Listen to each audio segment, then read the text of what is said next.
So, welcome to PLOS Mental Health Journal Club. This series of seminars was formerly known as PLOS Mental Health Bigger Picture, in which we aim to highlight work from our journal that's either been authored by early career researchers or members of underrepresented communities, or it aims to give a voice to underrepresented or marginalised communities. And in addition to drawing attention to this content, we also hope to stimulate wider discussions. So today I'm joined by two of our PLOS Mental Health section editors. We have Dr. Luke Beardon from the University of Sheffield, and he co-leads our neurodiversity and mental health section. And we also have Dr. Sarah Jones from MH Intelligence, who co-leads our occupational mental health section. Everything that we discuss today will be the perspectives of the person expressing them, and this does not necessarily reflect the perspectives of PLOS Mental Health, or any of the journal's editors or the other panel members. And the perspectives also are not intended to replace any professional medical advice, although our panel are very much professionals in their field. So this instalment focuses on a recent opinion in PLOS Mental Health that was written by Lars, Veldmeijer and Professor Jim van Os. And it was written in response to the changes to the Diagnostic and Statistical Manual of Mental Disorders, or the DSM, that were proposed at the beginning of this year. And I'll link to this opinion in the description accompanying this recording. So to describe the opinion very briefly, what's most powerful about it is that it's written from both the lived experience perspective and the learned experience perspective. And it discusses some of the potential consequences of a diagnosis according to this framework. So in the case of this opinion, Lars shares with us what happened after he received an autism spectrum disorder diagnosis. And whilst the narrative of having what was considered to be a neurological condition according to this framework was initially helpful for Lars, he resulted in changing some of his lifestyle. And it was these very changes that he found resulted in behaviours that he hadn't experienced before, and they were actually detrimental to his quality of life. So, for instance, he noticed that he started to isolate himself more to avoid overstimulation, and this isolation resulted in increased stress and anxiety. And as Lars states in his opinion, I'd not only come to view my past through the lens of an autism spectrum disorder classification, but I'd also begun to shape my entire future around it. Professor Van Os then explains how difficult it can be in a clinical setting to pick up on these real-life changes, and states that whilst as clinicians we are trained to emphasise that diagnoses are descriptive and routinely explain that they do not capture the person as a whole, diagnostic procedures communicate a different message to people in need. And he explains that psychiatry must do better than the finality of "you have it." Both of the authors call for lived experiences such as these to shape future iterations of the DSM. And I think for the purpose of today, we can talk about the power of a diagnosis, not just how it can end up shaping behaviours in a way that may not always be helpful, but how it can potentially pathologise human experiences, and in this case, neurodivergence, and it can change our sense of agency and identity. So I'd like to start off with Dr. Beardon talking about the power of a diagnosis, especially when it comes to something like autism and other neurodivergent conditions. So I'd like to ask you, Luke, pathologizing or helpful, what makes the difference? What are your views on a diagnosis of autism spectrum disorder, for instance, according to frameworks such as the DSM? Yeah, thanks, Karli. So before we start, I ought to, just for clarification, I belong currently to Sheffield Hallam University, not the other one. Oh, Although the other sorry. one, no, the other one has got a lot to say for it. It's just I don't have affiliation with that. And also, I ought to point out that my title is as a senior lecturer, so I'm not a clinician, so I can't absolutely categorically can't comment from a clinical perspective. Some people would argue that I can't really comment from a professional perspective, but there you go. It's an incredibly complex question, Karli, because the whole concept of diagnosis goes decades back from what we actually mean by diagnosis, why autism ever ended up in DSM in the first instance, whereas now we could probably all agree there's very limited things that we all agree on in the autism field. one of the things that I think we probably can all agree on is that autism is not a mental illness, it's not a psychiatric disorder. So some people would question even why autism is within DSM. And right from the outset, the fact that it is pathologizing in and of itself. And that's before you get to the actual diagnostic criteria, which many, myself included, would also argue pathologizes the human condition of being neurodivergent. So the whole concept of neuronormativity, and there's a good way of your brain operating, and essentially diagnostic criteria, or many of the diagnostic criteria, are set up against that so-called perceived norm. And if you fall short of that, you are then deemed as lesser and therefore qualify, if you like, for a diagnosis. And historically, that seems to me anyway, how the diagnosis of autism has been, even the terminology itself. So you're not even allowed to be diagnosed as autistic. You have to be disordered. So the whole concept of autistic spectrum disorder, I think, is hugely problematic. So that's right at one end of the spectrum, if you'll pardon the pun. The other end is I think the gorgeous concept of autistic authenticity, validation of oneself, and identification. And that's why I've come up with, I think, the conceptual difference between a diagnosis and an identification. So I think a diagnosis is usually informed, or most of us feel a diagnosis is when you go to the doctors and you get something discovered that is wrong with you that requires fixing, which is obviously very medical model terminology. Whereas identification is a lot more empowering in terms of understanding who you are as a human being. And obviously, there's massive disparity between those two as extremes and then everything in between. For many people who report back to me, understanding that one is autistic is hugely empowering. And that development of one's own autistic authenticity, whatever that looks like to the individual, can be exciting, euphoric, or rewarding, all of those sorts of things. But that journey isn't necessarily dependent on an official diagnosis. So I think autistic people, certainly in terms of the decades of people sharing their experiences with me, seem to fall into three sort of categories, if you like. People who are absolutely sure 100% that they are autistic, or as sure as anybody can be, for whatever reason. They've stumbled across autism, or more often than not their child has been identified as autistic, and they go into a deep dive and they come on my course and they read all the books and go, yeah, that's me. So that's right. And that's all they need in terms of validation.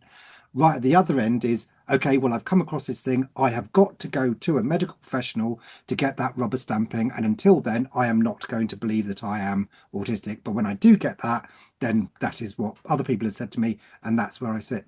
And then there are people in the middle who are like, well, I don't really know, but I'm not convinced that I want to go to a stranger to be told who I am. So I just want that validation and that learning experience over potentially a number of years to authenticate myself. And those seem to me to be the kind of categories that we're sitting within.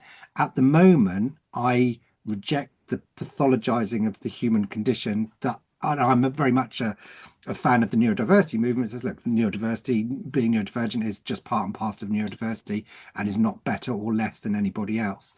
So I think currently that pathologization then will have an impact on the individual depending on how they go about that discovery. So some individuals will find it incredibly enlightening going through that discovery, whichever way they go through it. Other people will say, well, actually, I found it horrific and I thought I was an okay person. And then I was told, well, you're not very good at this and you're not very good at that. And you have got an impairment in this. And that can be hugely destructive. So, as I said right at the beginning, it's a complex question.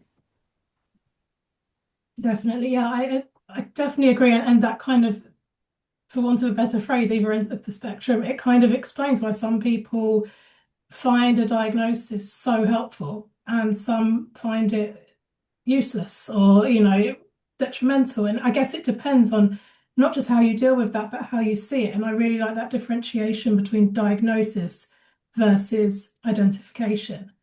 Um, and so, in this particular opinion, where Lars is explaining that he felt that the diagnosis was causing him to alter his behavior in a way that was detrimental. I guess this is, a reflection of how many people would deal with a diagnosis. So I guess this brings us on to like agency and what effect do you think diagnosis can have on an agency, and how would this translate into lifestyle changes, for instance? 100%. And I think it comes down to that journey of not having knowledge to having knowledge about self. And that seems to me to have a massive impact then in terms of one's pathway forward. So if you go and get an official clinical diagnosis and it's done in an incredibly pathologizing, pejorative way, that may have one impact, especially if what is termed as post-diagnostic support is less than good. And then, right, compared to a wonderfully empowering experience of discovery that other people might go through following a different pathway, or even the same pathway but with a different professional, that may lead to something else. And that level of balance between knowledge and understanding of self, because of the heterogeneity of the population, this kind of one size fits all approach is hugely problematic. And unless people have that developmental opportunity to understand genuine self as opposed to understanding autism, because they're different things. So what autism means to you is going to mean something different to somebody else and somebody else and somebody else. I get so many calls from people going, oh God, it was amazing once I identified as autistic and everything made sense. And a few weeks later, they're like, oh, I've just read so-and-so's book and I'm nothing like that. Maybe I'm an imposter. I'm not a real autistic person at all. It's like, no. And I think one of the most critical things, I genuinely think this, is that we don't allow or don't afford individuals the opportunity to develop their own understanding of authentic self on an individual by individual basis. I think it's quite rare for individuals to have that opportunity, to have those discourses, to have those narratives, to have those spaces to understand what being autistic means, not just to them as an individual, but to them as an individual at that moment in time in the environment in which they find themselves, because that's going to change from one day to the next as well. And if that's a positive and genuinely empowering thing, then the balance of your own autism knowledge is then going to allow you to decide what your own authenticity actually looks like, as opposed to what you think it might or should look like from an external point of view. Yeah, I think that's a really good point because not just with autism or neurodivergence, even mental health conditions as well, because there's such diversity between people, between the same person on a different day, you do get that imposter syndrome and you do get that confusion. Like, on any given day, a particular like label you may have been given doesn't seem to fit, and then the next day it makes sense, and the next day it doesn't. So it's kind of that back and forth. I wanted to ask actually, in terms of the diagnostic or identification approach, do you think it needs to be different for someone who maybe they suspect, let's say they suspect that they autistic, so they're going down that journey, interest, self-discovery to find out, versus someone who has no idea, they've been referred to a psychiatrist or to a mental health professional for many reasons, and they didn't expect it and they find out. Do you think there needs to be a different approach to those people, one that's kind of been pushed down that pathway and one that's chosen that pathway to get that diagnosis? So I don't know whether you'd call it a mantra. It's a bit of a truism, really, or pleonasm. And I'd state that the more options there are available in any given context, the less risk there is of discrimination, which is actually pretty much a self-fulfilling prophecy. It's the opposite of one size fits all. And I think that applies just as much to the identification process as it does to anything else. What suits one individual in one given situation is diametrically potentially going to be opposing to what somebody else's needs are. So if there is a sense of just this is the way that you go and that's pretty much it, that's not good enough. And I really don't. I'm not a big fan of the medical model. You need a GP referral to do this and get, because that again sets you on the pathway psychologically to think, okay, well, what I'm doing is discovering what's wrong with me, and I think that Yeah, sets out the yeah. wrong message right from the outset. I just try and keep it brief, but from a kind of bigger societal perspective, we don't currently have. I don't even know what to term it. I might call it a manual that exists around. So call it a manual of neurodivergences. We don't have that exists that holds the same weight in inverted commas as DSM or ICD. And I think that's an issue because until we do, we still have to go down this, what many people would regard as pathological route of lesser neuronormative assumptions, which I completely disagree with. But until we've got an alternative, or until we as a society say self-identification is just as valid for you as it is for somebody who's gay. Until we get to that point, we need something else that doesn't currently exist. And I think that's a real problem within society.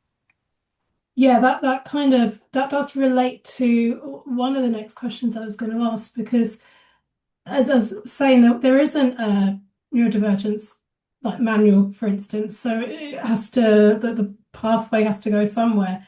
Um, what do you think? So this opinion was written in response to proposed changes to the DSM that still, according to the authors, felt like, lived experiences were being overlooked. What do you think are perhaps some of the key things that those in charge of the DSM could do to improve the way in which it handles these diagnostic journeys? Oh God, that's such a It's a difficult big question. question. It's a huge, a difficult and Yeah, huge question. yeah. Um, I might try and swerve the question. I was addressing the British Psychological Association. I was sort of having a bit of a dig at the way in which people learn how to, in inverted commas, diagnose. My point being, all I was trying to say is, if you were taught a kind of rigid algorithmic way of saying, okay, well, here's a set of questions, or here's a list of behaviors, here's this, here's that, here's the other, and A plus B equals C, it can't be flexible enough to meet the heterogeneity of the population. Just logically, it can't be. So therefore, it must be flawed. And somebody really kindly said, well, if you were allowed, in inverted commas, to be a clinician, a diagnostician, how would you do it? And I replied, and I think they thought I was being flippant, and I wasn't. I said I'd get to know the person. And I think that's a perfectly reasonable answer. The follow-up question from the psychologist was, so how would you get to know the person? Which I thought was interesting in and of itself. But I think autism is because it's part of a human variation, there can't be a singular one size fits all of identifying who a person is, which then makes it hugely problematic, presumably, if you're in charge of writing a manual that dictates how you're supposed to identify individuals. So there's a mismatch between the two, I think. Yeah, yeah. You said you were going to swerve the question, but actually, I think you answered the question. Get to know the person, basically. And this is kind of this sense of getting to know someone, getting to know that their whole self, and also that allows them to be authentic to themselves, to have agency. I'd like to just move to Sarah briefly now, because Sarah, you lead our occupational mental health section, and obviously our mental health leaks into the workplace. We spend so much time at work. Neurodivergence is part of the workplace as well, because neurodivergent people work in different ways and have different strengths in the workplace. So, how do you see these kind of diagnostic journeys and the changes to frameworks kind of impacting the way workplaces manage mental health and neurodivergence? Well, absolutely. So I always think of the workplace mental health as being, of course, two halves of a whole, which is you have, for example, an employee, and then you have the employer. And much like the clinicians or the insurers, for whom the DSM and coded diagnostics are very important because it's a tick box and they can file it and they can create statistics on it and look for risk factors based on quantitative analysis. An employer will be looking at the situation and be thinking, okay, I'm a policy-led organization. What's our policy on this, right? So that one size fits all approach is sort of the starting point, and to be dragged away from that approach is very, very difficult for employers, especially with respect to health, for a couple of reasons. Number one, they're not health, if they're usually not health organizations, right? So it's not their core competency at all. The second is there's always a tension between how much an employee wants their employer to know about their health, and vice versa, by the way. One of the things I thought was really interesting about reading the opinion, and it was so well written and so thoughtful, was that both the expert in this case, the psychiatrist, and the writer were thinking about the risk reduction, right? And for the writer and for the person who was diagnosed, they changed their behavior because they started reducing their exposure and what they saw as their risk of, inflaming distress, for example. Workplaces are generally in the same situation where they're no longer neutral environments. They're actively shaking the psychological narratives for people: identity, resilience, capability, well-being. They're trying to support those in a very positive way. But the diagnostics, it turns out, of course, don't just describe someone's experience. They really can influence behavior, future behavior expectations, things like that. The big challenge for the organizations, of course, is how do I balance support and knowledge and maintaining a culture of growth, adaptability, capability, contribution? How do we support without over-accommodating in a way that will lead to stifling? How can we normalize struggle without lowering expectations for growth? How can we recognize without boxing people into a category that they may or may not be going through a journey with, et cetera? And to me, I think that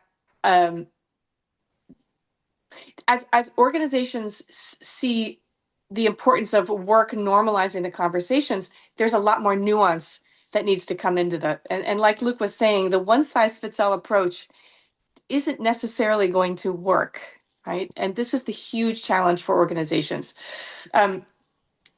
If there is a situation in an organization, for example, where belonging to a group or identifying in a way or asking for support or asking for accommodation can unintentionally narrow a person's sense of agency and future possibility, that's the exact opposite of what a person and a supportive workplace are looking for. For example, I can't lead presentations because of my anxiety, or I can't handle ambiguity because of neurodivergence. That's the last thing that any organization wants to see, not only for the good of the organization, but of course for the good of the individual. And that's a tension which is very, very difficult, I think, to resolve in the workplace, right? That right balance. There are star managers, of course, who can be somehow have all the time, all the resource in the world to get to know each person and to make that not a one size fits all journey. But it's very unusual for that to be the actual experience. And I think it's a real challenge for organizations to meet people in a place where that journey feels like it can unfold in a psychologically safe space. Mm-hmm. Do you think, because let's say someone's turned up at work and they've told their manager or they've told HR, I've received an autism spectrum disorder diagnosis. My doctor diagnosed me.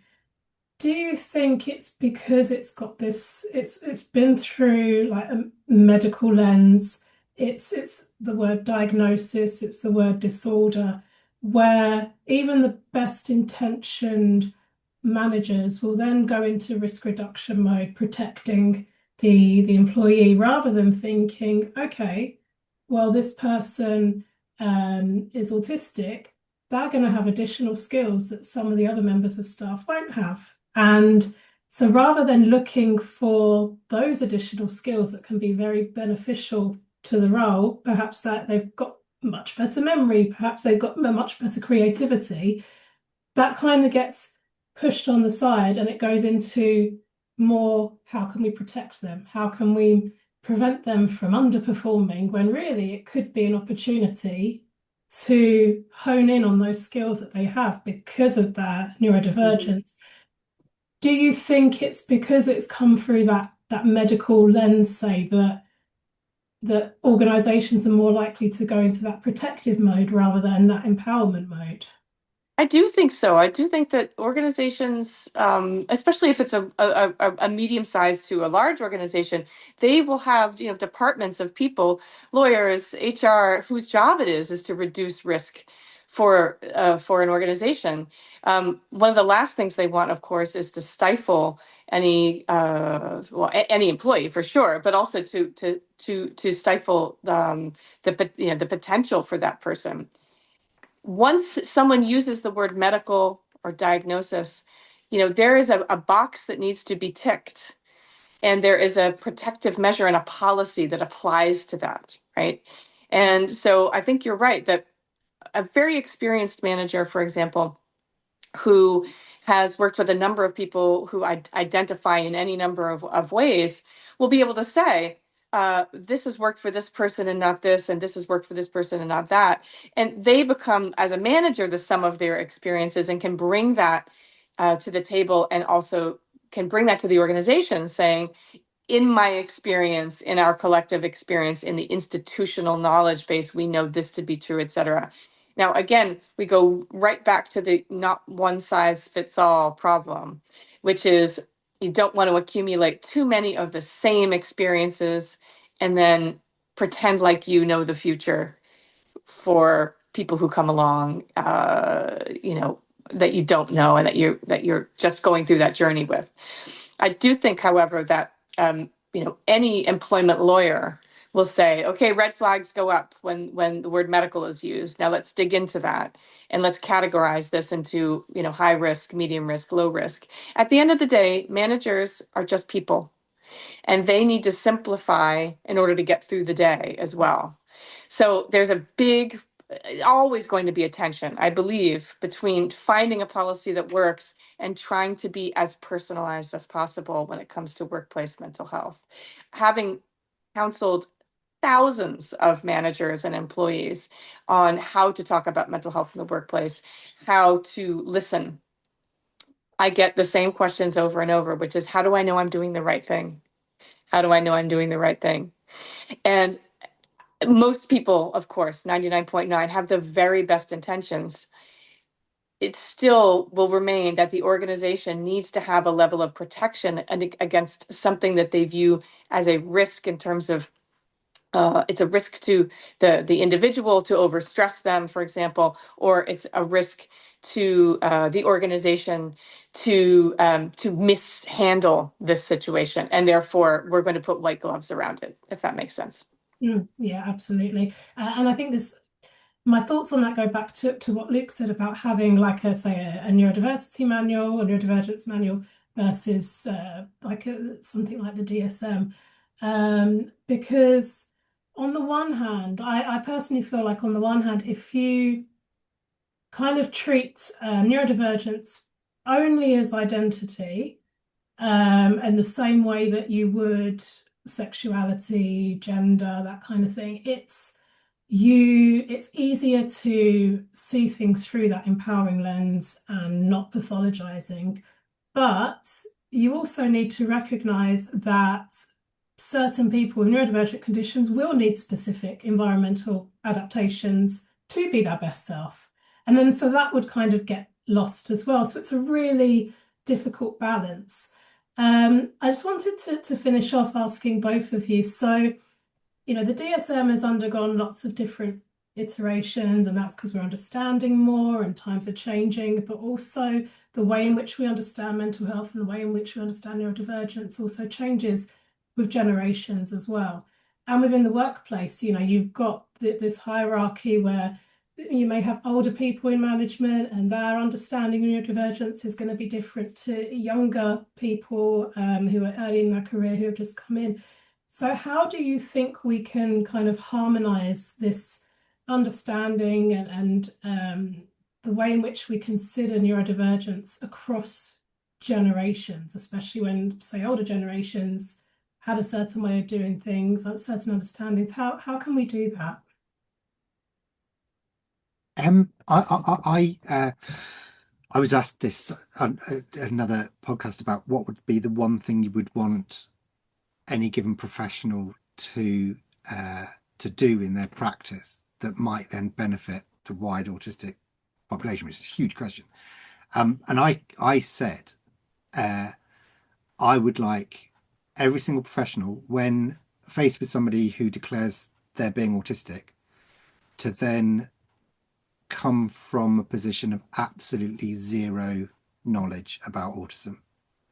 And I think that's so important, because going back to what Sarah was saying about accumulation of expertise or whatever, however much authority you have in engaging with autistic people, every new autistic person is a new autistic person to you, and may have different needs and may have different strengths and may have different areas of support that are required, but you don't know that.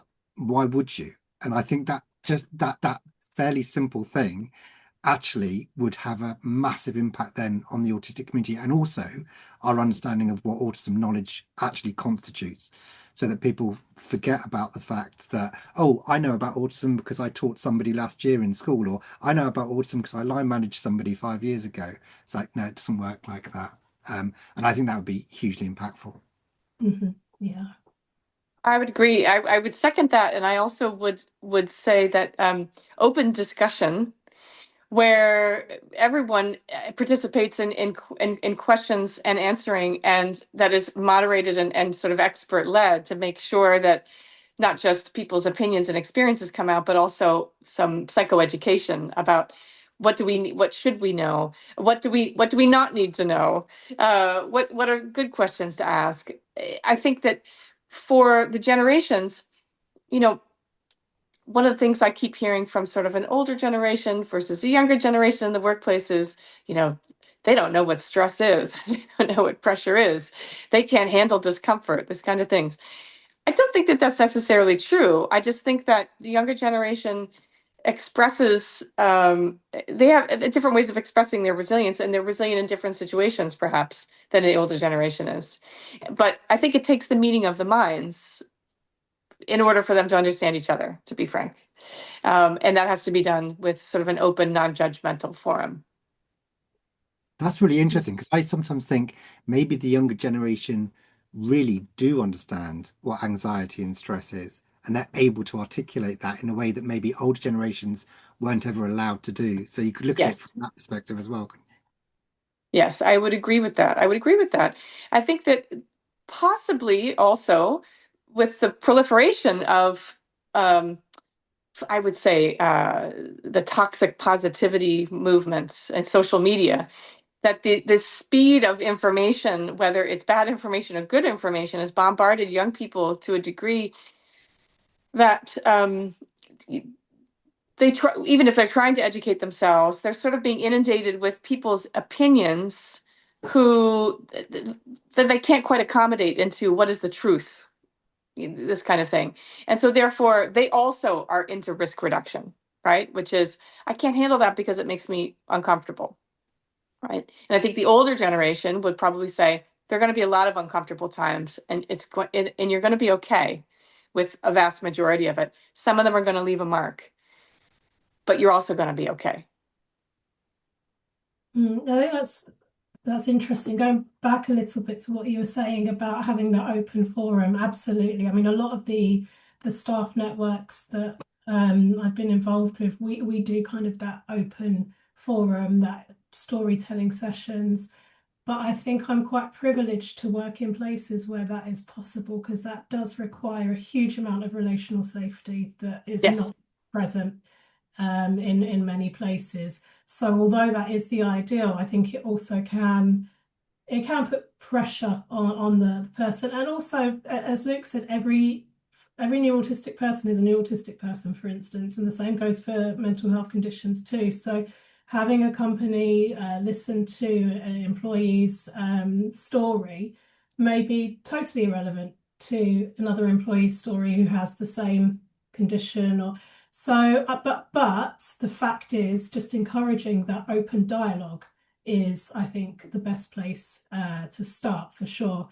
And also in reference to, you know, all this information that is available, and it's really hard, I think, these days for people to be able to identify what is legitimate and what isn't. And I think that's where journals have a responsibility, where we're publishing peer-reviewed content, to make sure we're delivering the message of that content in the places where young people are looking.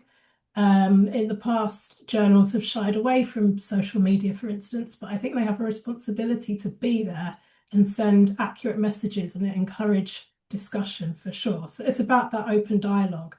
But I think this conversation could continue for ages, because, you know, the interaction between neurodivergence and mental health, they're both distinct but overlapping, and we could talk about this for days, but we do have to wrap it up, unfortunately. But it will be a conversation that continues through our content, through our community engagement.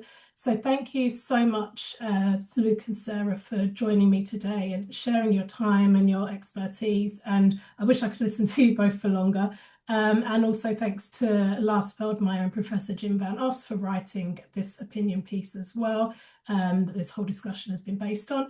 So as I said, I'll link to the opinion in the description accompanying this recording, and you can find out more about PLOS Mental Health at journals.plos.org/mental health. So thank you for listening today. And again, thank you, Luke and Sarah. Thank you, Karli. Thank you.